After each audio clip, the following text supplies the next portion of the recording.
Past week has seen history being made twice. The nomination of the first African-American as a major party candidate, and then the first woman nominated as a Republican vice president. Joining us this morning, political analyst Steve Adubato, a syndicated columnist and talk show host, and Errol Lewis, columnist for the New York Daily News and morning anchor of WWRL Radio. Gentlemen, thanks so much for being with us. Great to be here. Is Sarah Palin a game changer here? Changes everything. I mean, we're sitting here last week, Errol, and I said you go first on the vice presidential picks because I had nothing.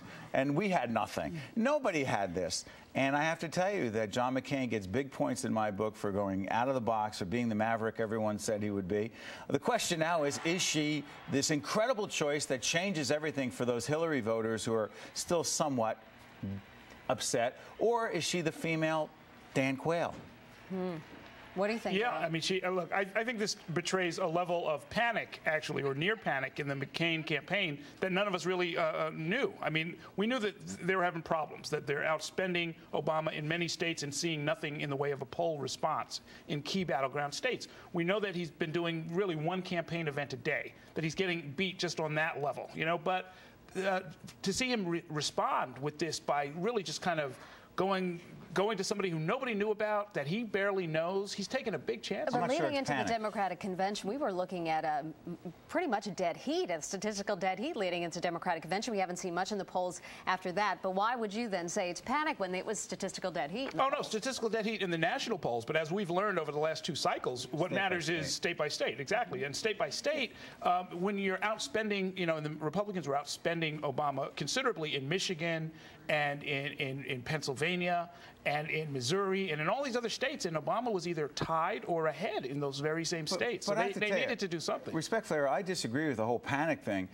The problem, the panic, is for the Democrats who now can't figure out how to go after Sarah Palin after what in fact happened to Hillary Clinton. They're boxed in here. And the only way they're going to go here is to say she's so extreme on the issue of abortion, she's so pro-life that she disagrees with the idea, even in the life of the mother, the health of the mother, you should never abort. They're going to go after her because she's a lifelong member of the NRA. But I'll tell you what, I don't think it's a panic move. I think it's a gutsy, risky move, but I'll tell you what, it could pay off big time. The majority of voters in this country are women. Powerful voting bloc, no question, in the swing states as well. Absolutely. But they gave away their main argument. This is change versus experience. That the campaign has been framed that way in part by the McCain campaign. Right. Now they've given away that issue because they cannot argue that Obama's not qualified to be president and simultaneously say this lady who has no experience on national or international issues whatsoever. She has some executive experience. And 2 years as a governor. Obama has none. As a governor of a state with 700,000 people. Hillary voters, does she get any of them?